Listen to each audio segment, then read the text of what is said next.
நமது ஸ்ரீ சங்கரா தொலைக்காட்சியில் 144 ஆண்டுகளுக்கு ஒருமுறை மட்டும் நம் வாழ்நாளில் வரும் மகா கும்பமேளா. மோட்ச நம்பிக்கையில் கோடிகளில் பக்தர்கள், ரிஷிகளும் சந்நியாசிகளும் நீராடும் நிகழ்வான சாகி ஸ்நானத்தின் போது எடுக்கப்படும் திரிவேணி சங்கமம் புண்ணிய தீர்த்தம் உங்கள் ஸ்ரீ சங்கரா டிவி வழங்கவிருக்கிறது. மேலும் www.shankaraworld.com என்ற இணையதளத்திற்கு சென்று முன்பதிவு செய்யலாம். ஜய ஜய சங்கர ஹர ஹர சங்கர காஞ்சி சங்கர கமகொடி சங்கர பிரதோஷ சங்கர பிரத்யக்ஷ சங்கர ஓரிக்க சங்கர ஓங்கார சங்கர நங்கநல்லூர் சங்கர நலமெல்லாம் சங்கர மகா பெரியவா மகராஜ் கி ஜெய். ஆன்மீக அன்பர்களே, சங்கரா தொலைக்காட்சியின் இனிய அன்பர்களே, மீண்டும் உங்கள் அனைவரையும் காஞ்சி மகான் தொடரில் சந்திப்பதில் மகிழ்ச்சி. இன்றைய பொழுது நல்ல பொழுதாக விடியட்டும், நீங்கள் நினைத்த காரியங்கள் கைகூடட்டும், உங்களுடைய இல்லத்தில் சுபகாரியங்களே நடக்கட்டும், நாளும் பிறருக்கு நல்லது செய்வோம் என்கின்ற சிந்தனையோடு நிகழ்வுக்குள் போகின்றோம். இன்றைக்கு நாம் காஞ்சி மகானில் மகோ உன்னதமான நம் இதயத்திற்கு இதமான, வாழ்க்கையில் புத்துணர்வு தரக்கூடிய, புதிய ஏற்றத்தை மாற்றத்தை தரக்கூடிய, ஏனிப்படி மாந்தருக்கு சொந்தமான சிவன்சார் பற்றி சிந்திக்க இருக்கின்றோம். சீர்மிகு சிவன்சார்.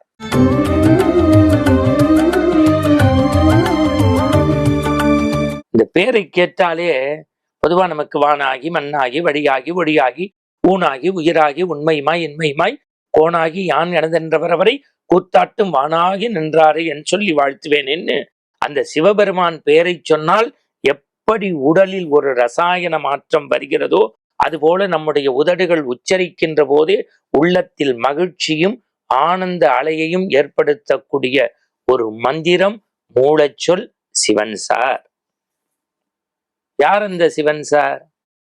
நம்முடைய 68வது பீடாதிபதி, ஜெகன் புகழும் ஜெகத்குரு, காமத்தை விளைத்த காமகோடி, காவி உடைக்குள் புனிதம் தந்தவர், தன்னுடைய விழிகளால் இந்த மண்ணை விருட்சமாக வளரச் செய்த அந்த காஞ்சி மகா பெரிய சுவாமிகளுடைய, இன்னும் சொல்ல போனால் அந்த குடும்பத்தில் அவருக்கு பின் பிறந்த பூர்வாசிரம சகோதரர் நம்முடைய சிவன்சார். நாம் பல சித்த புருஷர்களை பார்த்திருக்கின்றோம், தன்னை அடக்கி ஆளக்கூடிய மாமனிதர்களை பார்த்திருக்கிறோம். அடிக்கடி மகா பெரியவரை பற்றி சொல்வார்கள். நெல்லை பொறியாக்கி பொறியை உண்டு ஐம்பொறிகளையும் அடக்கி ஆண்ட காமாட்சியின் சொரூபம் தன் வெளிகளில் தாங்கியவர் காஞ்சி பெரியவர்பாங்க. அலம்புரிஜான் சூப்பரா சொல்வாராம். அனைத்தையும் சாறு பிடிந்த பிறகும் சத்தோடு இருக்கக்கூடிய ஞான படம் நம்முடைய காஞ்சி மகான். அப்பேற்பட்ட காஞ்சி மகானுக்கு உடன் பிறந்த அந்த சித்த புருஷராய் இந்த மண்ணை காத்த ஒரு தாடி வேந்தர், மெல்லிய தேகத்திற்கு சொந்தக்காரர். அவருடைய பார்வையை பனித்துளியை விட பரிசுத்தமானது. அதை பார்த்து கொண்டே இருந்தால் நம்முடைய உள்ளமெல்லாம் அவர் பக்கமே சாயக்கூடிய ஆற்றலை பெற்றவர். மெல்லிய தேகத்துக்கு சொந்தக்காரர். என்ன சிறப்பு அப்படின்னு சொன்னா, நம்முடைய நெரூர்ல சதாசிவ பிரம்மேந்திரா மடம்னு இருக்கு. அங்க போய் கண்ணை மூடி சதாசிவத்தை நினைச்சு உக்காந்தா என்ன வருமோ அது போல திருவெண்காட்டிலே சில காலம் இருந்த நம்முடைய இந்த சிவன்சாரை நினைச்சாலே ஒரு சிறப்பு தான். 10 விரல் மனிதனுக்கு உண்டு. அந்த 10 விரல் சில பேர்கிட்ட கையை காட்டக்கூடாதுமாங்க. ஒவ்வொரு ரேகையும் நம்முடைய வாழ்வியலை சொல்லும். ஆனால் 10 விரல்களிலும் சக்கர ரேகையை பெற்று இந்த சரித்திர பூமிக்கு புண்ணியத்தை தந்த ஞான சித்தர் இந்த சிவன்சார். அவருடைய ஏணிப்படி மாந்தர் எல்லாருக்கும் தெரிந்தது. அது வாழ்வியலுக்கான என்சைக்ளோபீடியா, இவ்வளவு பெரிய புத்தகம். அதை படிச்சுட்டாலே ஆன்மீகம்ங்கிறது என்ன. ஒரு முறை சிவராமன் சார் சொல்றார். யார் அந்த சிவராமன் சாருங்கிறத பின்பு நான் பதிவு செய்கிறேன். இந்த வேதம், ஆகமம், புராணம், இதிகாசம் இவற்றையெல்லாம் கற்று தேர்ந்து ஞானத்தால் உணர்ந்து ஆண்டவனை அடைவது ஒரு வழி. ஆனால் அவற்றை விட அன்பு, அறம், ஒழுக்கம், பண்பு, பாசம், நேசம், பிறருக்கு உதவுதல், மனிதநேயம், இப்படி ஒழுக்க நெறியோடு படிப்படியாக இருந்தால் படிநிலையை தொட்டால் வாழ்வில் உன்னதமாக வீடு பேறு இறையை அடையலாம் என்பதை சொன்னவர் தான் நம்முடைய சிவன் சார். பெரியவரே பலமுறை சிவன் சாருடைய சில விஷயங்களை சொல்லி வியக்கச் செய்தவர். நீங்க சிவன் சாரை அவர் பெருமையை சொல்றதுங்கிறது அகத்தியர் காவிரிய கமண்டலத்துக்குள்ள அடைச்ச மாதிரி இருக்கும். சிவன் சாருக்கு பல அன்பர்கள் உலகம் முழுக்க இருக்காங்க. அண்மையில அமெரிக்காலேருந்து ஒரு பெரிய அன்பர்கள்லாம் சென்னையில தங்கி, சென்னை நங்கநல்லூர்ல இருக்கக்கூடிய அந்த ஆஞ்சநேயர் கோயில் பக்கத்துல இருக்கக்கூடிய ராகவேந்திரா கோவிலுக்கு போகக்கூடிய அதே மடத்துல அதே தெருவுல இடது பக்கம் 2-3 பில்டிங் தாண்டினோன்னு ஒரு பிரம்மாண்ட திருக்கோயில் சிவன் சாருக்கு அமைக்கப்பட்டிருக்கிறது. அண்மையில குடமுடுக்கு நடந்தது. நம்முடைய சங்கரா தொலைக்காட்சியில அதையுடைய நேரடி பதிவையே நம்ம பார்த்திருக்கோம்.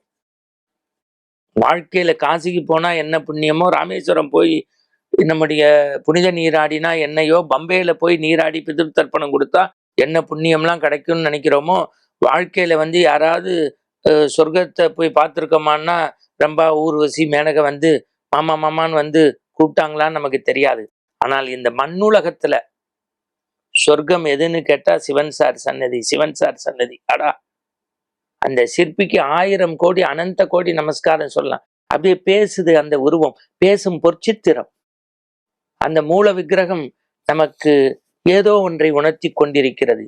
அந்த பீடத்திற்குள் அமர்ந்து கொண்டு ஒரு காயத்ரி மந்திரத்தையோ ஒரு மகா பெரியவர் சிந்தனையோ சிவன் சாரை பற்றியோ நினைச்சாலே போதுங்க, அத்தனை அழுக்கும் அப்படியே கட கட கட கட கட கடன்னு குச்சியை வச்சு குத்தினா ஓடுற மாதிரி ஓடிடும் ஓடிடும் ஓடிடும். அதற்கான ஒரே மந்திரம் எது? நீங்க குத்த வேண்டிய மந்திரம் Sivan sir, Sivan sir, Sivan sir, Sivan sir.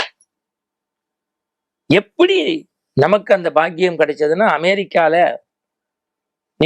New ஜெர்சியில சூரியன்னா பெரியவா கோவிலுக்கு பெரிய கைங்கரியம் பண்ணிட்டு இருக்கார். அவர் இங்க வந்தபோது மரியாதை நிமித்தமா நான் பார்க்க முடியல, பார்க்க போறேன். அப்ப சிவன் சார் கோவில் குடமுழுக்கெல்லாம் முடிச்சு அங்க ஹவுஸ் கீப்பிங் பண்ணதுலேருந்து, ஹாஸ்பிட்டாலிட்டி பண்ணவாலேருந்து, சிற்பிலேருந்து அதற்கு கைங்கரியம் செய்த ஒரு பேச்சுக்கு சொல்றேன், எல்லாருக்கும் அந்த மேல் தளத்துல மரியாதை செய்கிறார். அந்த சிவராமன் சாருடைய பேச்சு அந்த கோவில் அமைவதற்கு தன்னை மெழுகுவர்த்தியாக கரைத்து கொண்டவர். அவர் செய்த அந்த விஷயங்களை எல்லாம் அன்னைக்கு கேட்டு எனக்கு ஆனந்த கண்ணீர் வந்துருச்சு. உண்மையிலே சொல்றேன், பெரிய எனக்கு பழக்கம் இதெல்லாம் கிடையாது. ஆனா பெரியவா எப்படி கொண்டு போய் கனெக்ட் பண்றாங்கிறத தெரிஞ்சுக்கணும். நீங்க இந்த காஞ்சி மகான் தொடர்ல சில பேர் ரயில்வேல முன்பதிவு செஞ்சுட்டு போவாங்க, சில பேர் டிடிஆர் தெரியுங்கிறதுக்கு போன உடனே கரம் கொடுத்து டிக்கெட்டை வாங்கிட்டு போய் கூப்பையிலேயே படுத்துப்பா. அது மாதிரி அன்னைக்கு சூரி சார் என்கின்ற மனிதரை பார்க்க போக நமக்கு இவ்வளவு நன்மைகள் நடந்தது. இவ்வளவு விஷயத்தையும் ஏன் பதிவு பண்றேன்னா, வாழ்க்கையில ஒரு தடவை சிவன் சார் குடிகொண்டிருக்கக்கூடிய அந்த புதிய திருக்கோயில் போடுங்கள். பூர்வாசர தர்மத்தின் சகோதரனாக பிறந்த இந்த சிவன் சார் 100 ஆண்டு தவம் கண்ட தவமுனிவராய் வாழ்ந்து அப்படியே 50 அடக்கி அப்படியே ஒரு சித்தரை போல வாழ்ந்து பல அதிசயங்களை பெற்று பெரிய லட்சக்கணக்கான பேர், பத்மா சுப்பிரமணியம் மேடம்லாம் அவருடைய வாழ்வியலை பற்றி சில பதிவுகள் எல்லாம் சொல்றாங்க. அது மாதிரி நம்முடைய பெரிய நாடக இயக்குனர் அவரை பற்றி நிறைய மௌலி சார் நிறைய போட்டுக்கிட்டே இருக்காரு. சிவராமன் சார் அதை பற்றி அனுபவங்கள் எல்லாம் பெரியவங்களை தொகுத்து நமக்கு தந்திருக்காங்க. இதுக்கெல்லாம் இணைப்பு பாடமா இருந்த சூரியனாக்கு நெஞ்சம் நிறைந்த நன்றியை சொல்றேன். அந்த சிவன் சாருடைய கோவில் கற்கோயிலாக நிறைந்து நிற்கிறது. அதற்கு இன்றைக்கு நாம் சங்கரால ஒரு சொற்கோயில் கட்டி இருக்கிறோம். சென்னை நங்கைநல்லூர்ல இருக்கக்கூடிய அந்த சிவன் சார் கோவிலுக்கு போங்க, அதுல உங்களுக்கான முடிஞ்ச கைங்கரியம் செய்யுங்க. அவருடைய இதயத்திற்கு அருகாமையில் அமர்ந்து கொள்ளுங்கள். உங்கள் வாழ்க்கையில் நாளும் மங்களம் உண்டாகும் என்பது நிதர்சனம். இனி வரும் காலங்களில் சிவன் சார் பற்றிய அரிய தகவல்களை ஏணிப்படி மாந்தர் கொண்டும் சில அனுபவ முத்திரையாகிய பெரியவர்கள் துணை கொண்டும் பதிவு செய்கின்றேன். இப்பொழுது இந்த நிகழ்வினுடைய நோக்கம், ஒரு முறையேனும் நீங்கள் சிவன் சார் தலத்திற்கு சென்று வாழ்க்கையில் உய்வடையுங்கள் என்பதை சொல்லி, அந்த சிவன் சார் திரு ஆலய பணிக்கு கைங்கரியம் செய்த அத்தனை நல்ல உள்ளங்களுக்கும் சங்கரா தொலைக்காட்சி வாயிலாக வணக்கத்தையும் நன்றியும் பதிவு செய்கின்றோம். ஜெய் ஜெய் சங்கரா. மீண்டும் நாளை காலை சந்திப்போம். நமது ஸ்ரீ சங்கரா தொலைக்காட்சியில் 144 ஆண்டுகளுக்கு ஒருமுறை மட்டும் நம் வாழ்நாளில் வரும் மகா கும்பமேளா. மோட்ச நம்பிக்கையில் கோடிகளில் பக்தர்கள், ரிஷிகளும் சந்நியாசிகளும் நீராடும் நிகழ்வான சாகி ஸ்நானத்தின் போது எடுக்கப்படும் திரிவேணி சங்கமம் புண்ணிய தீர்த்தம் உங்கள் ஸ்ரீ சங்கரா டிவி வழங்கவிருக்கிறது.